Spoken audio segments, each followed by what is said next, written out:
Hello, Vlad with a new story from my channel, Amazing Stories.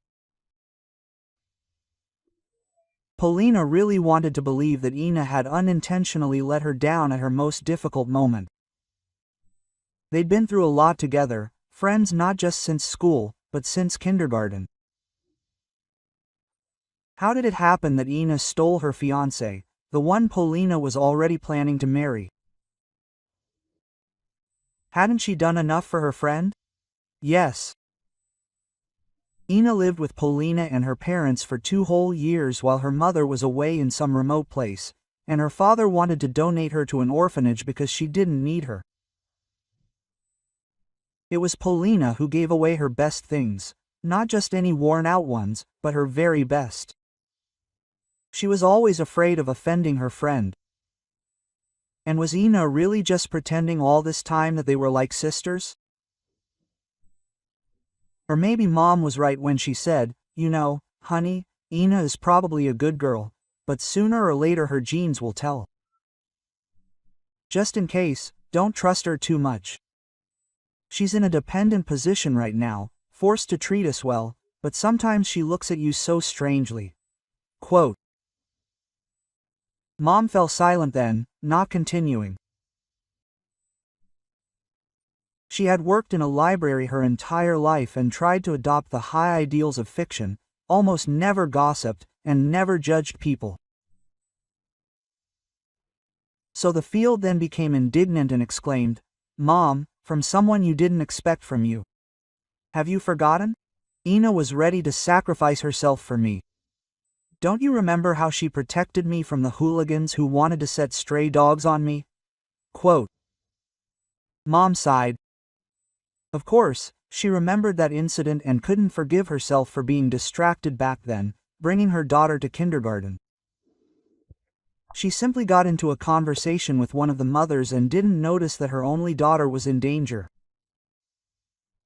And when she turned around, she saw the Mowgli girl, wild, grimy, in holy clothes and with a stick. Mom even thought at first that the child was living on the street, but then it turned out she was simply from a disadvantaged family and even pulled in her connections so that Ina could be admitted to kindergarten.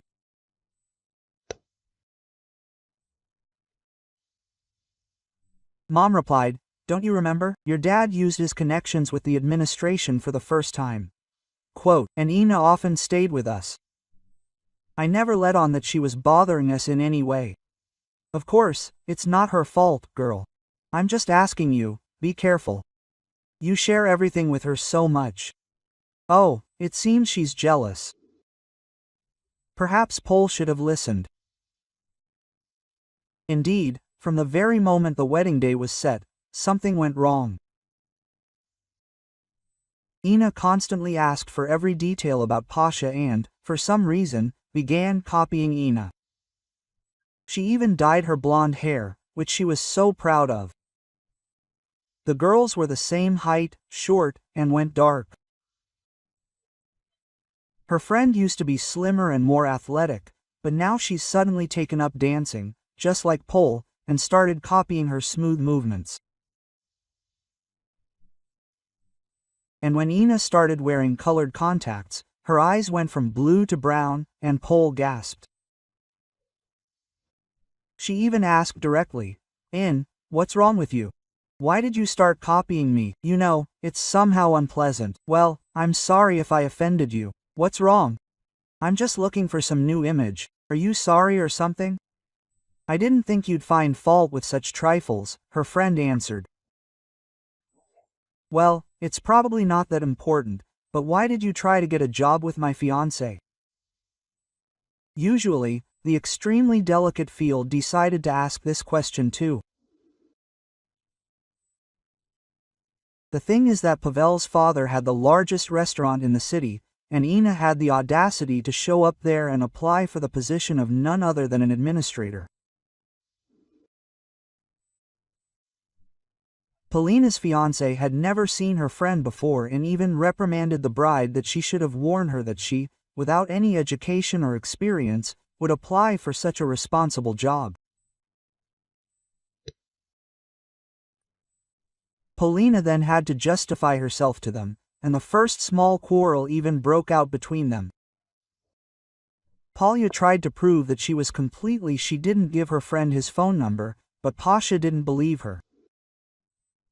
She was going to talk to her son about it and finally decided to.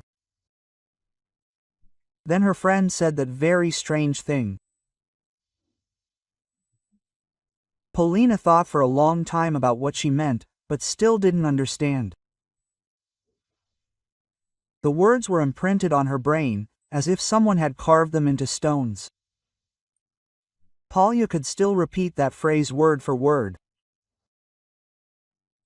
And you didn't think that I have a little person for whom I should be responsible? You're happy. Mom and Dad fuss over you like you're a worn-out bag. And I'm gnawing at my happiness. Isn't that clear to you? What little person? Polina couldn't understand anything. She thought her friend was pregnant, tried to find out everything, but that was the last time they spoke. Ina never showed up again, and then troubles came one after another. Pasha broke up with her for no reason. And Polina also found out that her ex-fiancé had taken her friend to work for him after all. Polya tried to go to the restaurant, talk to she, but the security guards simply threw her out, as if she were some kind of drunken troublemaker who couldn't even set foot in a decent establishment. There was no point in discussing this with her mother. She was sure that Ina had simply snatched the rich groom away from the naive daughter. Polya herself, oddly enough, was more worried about the breakup with her friend than about the cancelled wedding. Yes, Pasha had courted her beautifully and was generally perfect. Well-mannered, tall, broad-shouldered, highly educated and gallant. A real fairy tale prince. They had met in a particularly romantic way. They had come to celebrate Mom's birthday at a restaurant, but there wasn't a table, even though they had booked one in advance. Polina's parents weren't exactly rich, so going to a restaurant was a huge event for them. Polina explained this in a whisper to the attentive administrator. He bowed and promised to sort everything out. Literally 10 minutes later, they were shown to a special hall where the table was set much more sumptuously than they had ordered. Please accept my apology. Your parents raised a wonderful daughter. We can meet again someday. Polya nodded timidly. She liked this modest young man. And only a few months later did she find out that he was not the manager at all, but the son of the owner of the establishment. Well, then a calm, steady love developed. Polina dreamed of living with Pasha all her life. She trusted him. His parents liked that. Despite his father and mother's money, the guy was so modest and polite. Pasha even helped them repair the roof of their dacha, which completely won everyone over. Everything was leading to a long, happy, harmonious life. Everyone understood everything. A rich guy found a modest beauty from a good family. And there was nothing surprising about it. Polina always had many admirers, but she was waiting for the one for the rest of her life with serious intentions. And then, it seemed, such a person appeared. But then something happened. It was incomprehensible. And even if her friend really was an evil genius, it was still unclear how someone as smart as Pasha could suddenly change his mind. Everything was complicated, unpleasant, hurtful, and even insulting. Polina cried every night, and although she tried not to upset her parents, her mother kept telling her, "Paul, your father and I were thinking, let's just move and start over. Dad and I will sell everything. Quote, you're our only real treasure." After these words, the daughter always fell into hysterics and withdrew into herself. Polina also desperately wanted to leave and forget everything, but still, the remnants of self-esteem and affection for her former friend and fiancé told her that she needed to sort things out. She simply had to do this, otherwise she would never find peace and would always return to this situation in her thoughts. At the same time, Ina was restless. She was truly scared. She got involved in a very dangerous game, but she only realized it now. It all started 5 years ago, when Ina graduated from school. Her mother returned from a place not so distant and the first thing she said was, "Listen, you're not a little girl anymore, and I can talk to you like an adult. I don't have much time left, and you don't need to know why. It's too early. But I want you to take care of your sister." Quote. "What are you talking about? Did your father come to see you?" Quote. "He abandoned us." Ina was surprised. "It's very funny. If anything, I gave birth to you from a completely different man. So I won't go into details. He was the head of our, let's say, organization that helps citizens with an above-average income get rid of unnecessary things and money." Her mother laughed. Ina, of course, knew that her mother was troubled, that she grew up in an orphanage and almost immediately went down a bad path, but she still couldn't get out of the quagmire she found herself in. If before her mother said that she was simply deceived, she promised to improve.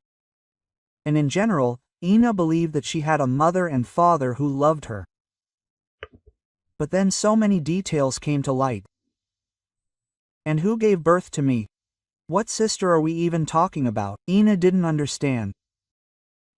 Although her mother was under the influence, she was clearly speaking seriously.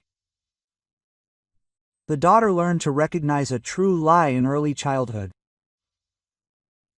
And now she felt that she needed to carefully catch every word. Mother lied most of her life. So this was one of those rare occasions when Ina could find out anything about the woman who gave birth to her. "Well, anyway, your dad has cleaned up his act now, even owns a restaurant.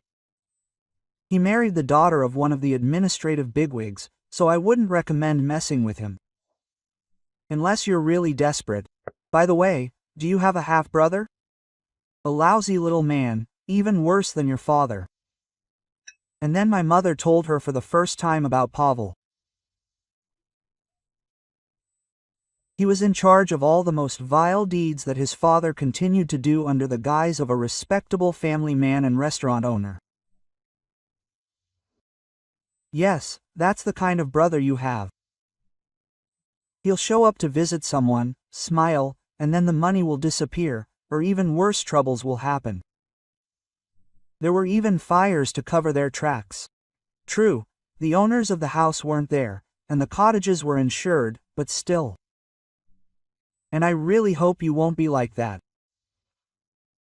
Well, I'm far from angel, but took a little from those for whom the money was not important. But also like me, no matter what.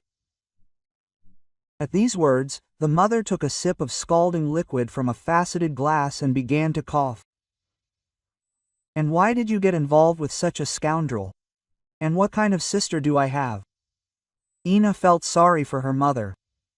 She hugged her. Mom, in her own way, wished her happiness, but so far she had only caused problems. But still, she never offended her and even left money with relatives for the maintenance of her daughter. And it was not her fault that they kept most of it for themselves and their children, and the sons treated her like a little dog that they literally picked up on the street. Good thing there was a field nearby. Ina loved her like a sister, even more. Why did she get involved? Hey! She was a young fool, she believed that she loved. He, your dad, in his youth was a charming devil and said beautiful words, like, "We will turn the whole world upside down, and I gave birth to your sister in prison. I abandoned her there. That was 5 years ago. I thought it was my daughter, but someone beat me to it. Now I can't find her. Look, your mother gave Ina the papers. There was everything she learned about Lenotchka. She even has a special sign. Here, I took a photo. Mom showed me a birthmark on her cheek in the shape of a butterfly. Lena, did you also give birth to that bad man?" Ina asked. "No, it was from a good one, but he's no longer alive." Her mother didn't explain anything else. Then she handed her a decent amount of cash and showed her a hiding place in the apartment. "There's not much here, but if anything happens, it's enough for you and your sister to start your life over. Don't bury me dearly. Well, you won't die." Ina then clung to me and burst into tears. "I will die like hell. And know that your mother is stupid, life has ruined you, but she loved you. And don't judge me, sternly. Tell Olena I really wanted to raise her. Forgive me, girls. I'm not the master of my own destiny, and I've let you down. I'm a bad person, I got what I deserved. Okay, that's it, go." Mother sang songs about her cruel fate all night. And then suddenly she changed. She stopped drinking and got a job. Ina's spirits perked up. But Mom only lasted for 6 months, and then she died, as she'd promised. For a while, Ina lived with a friend. Everything was as usual. She really wanted to repay her and her parents with kindness, and the opportunity presented itself. When Polya told her they were marrying that very Pasha, Ina's heart sank. She realized you can't escape fate. And she decided that no matter what happened, she would save her friend. She couldn't find her sister anyway. She'd been adopted by some people Lena had run away from, and they couldn't find her.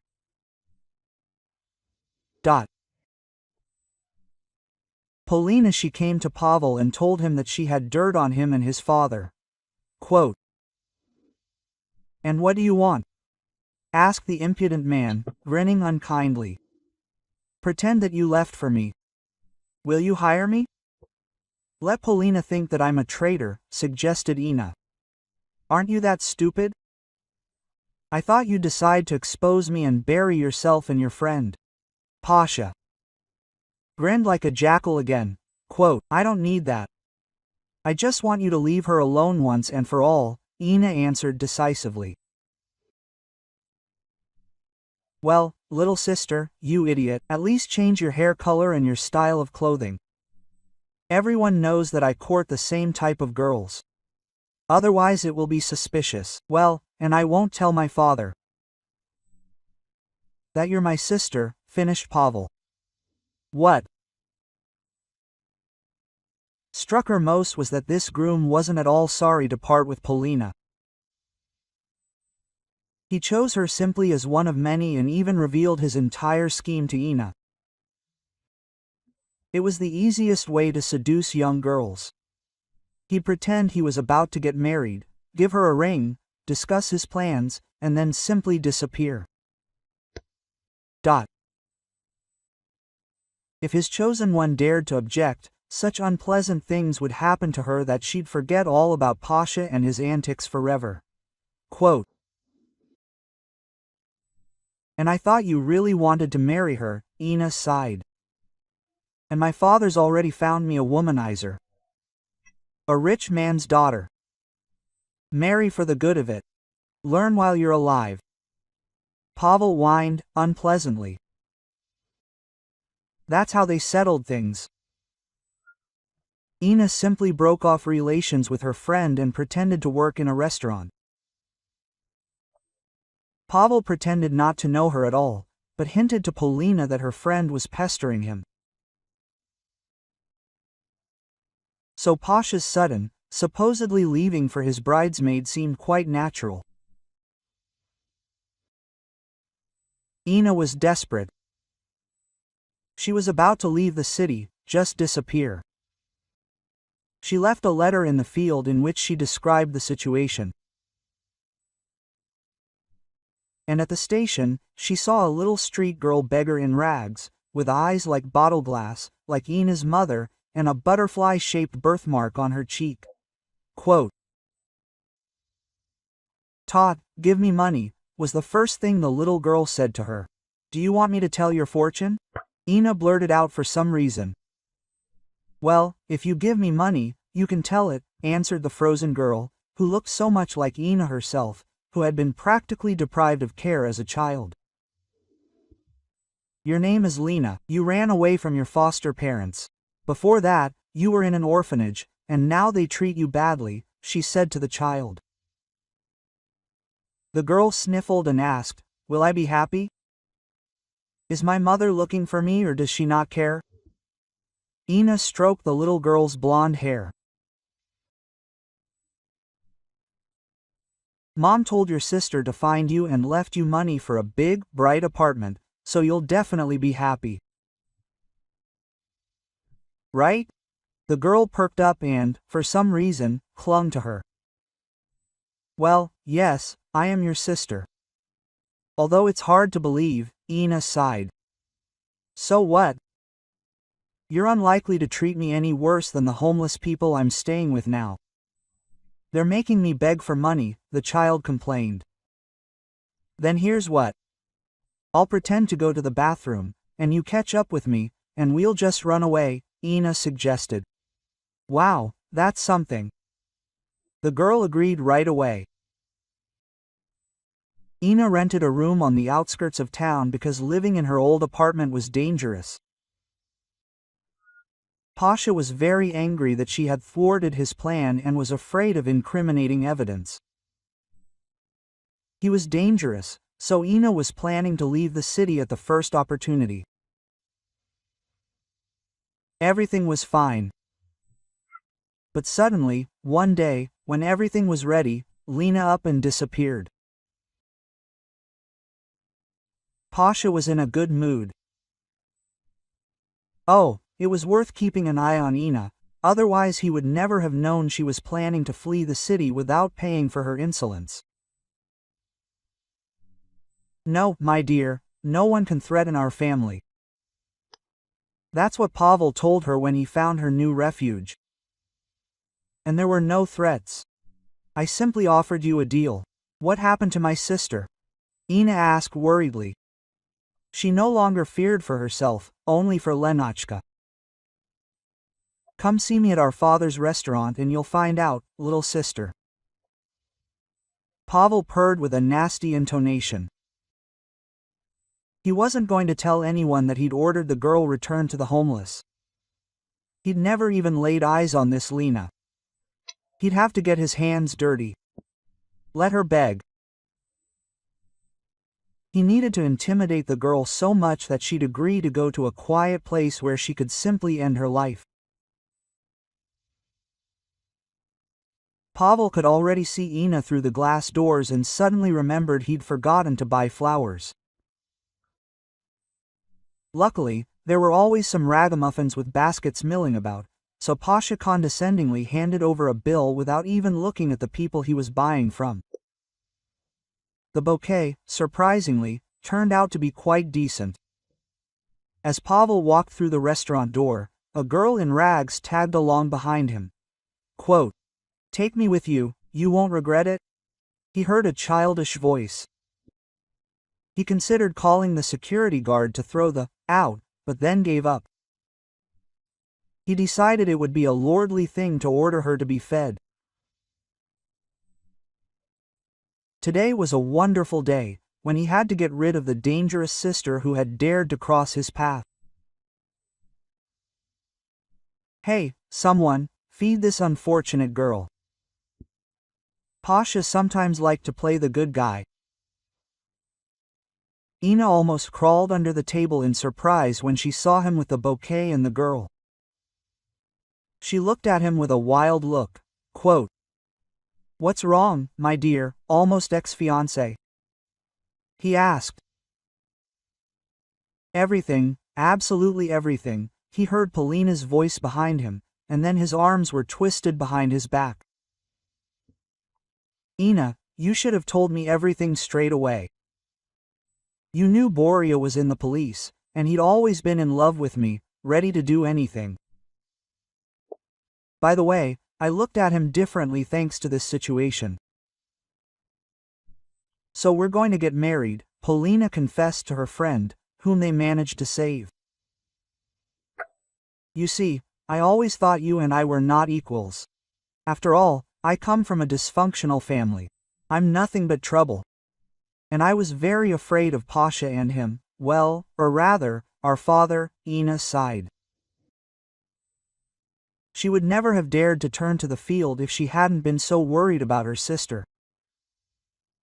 So she had to stage a whole performance. Interestingly, Lena was never found, but the tramps who took her again, fortunately, assigned her to sell stolen bouquets near the restaurant. So how can you say such a thing? You won't believe it, but when it all happened, I was much more worried about losing you than Pasha. I'm so grateful to you. Polya hugged her friend and burst into tears. Quote, "Oh, I'm so glad I didn't give up and leave town. It's scary to even imagine what would have happened to Lena," Ina sighed. She was about to apply for guardianship of her sister and met a handsome teacher from the orphanage. Igor supported her, promising to help. And Ina felt the young man's growing attraction. Her heart told her he was the one. We were very lucky. The daughter of a prominent businessman, whom Pasha was about to make his next victim, used her father's connections.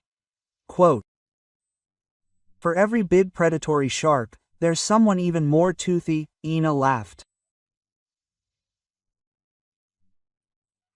Her father formally recognized her, to at least smooth things over with his son's arrest, and gave her half of the restaurant's shares.